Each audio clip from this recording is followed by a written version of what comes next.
I just have to say, I'm pissed. We fly to Washington, D.C. every week to fight for constituents, to fight for those that we know and those that we don't know.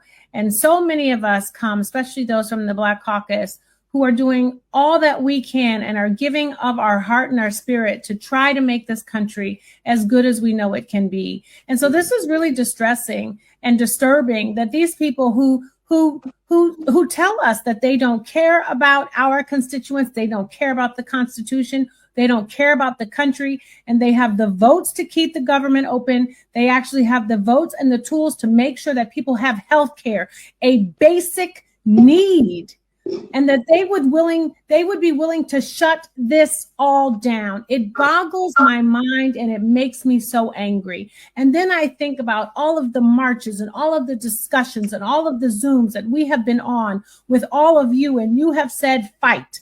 Federal workers have said fight, even if it means shutting the government down, making these Republicans do what they want to do anyway, so that we can show the American people that they have no regard for us.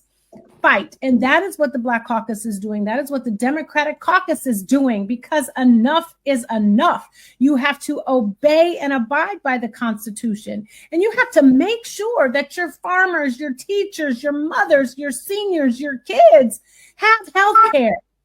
This is going to drive up premiums for folks who have private insurance, and it's going to kick people off of the ledge who need government assistance. And this is just about making sure that people are healthy, that people have food, that pregnant mothers are nourished. I mean, how can you be a Christian and then cut people's health care?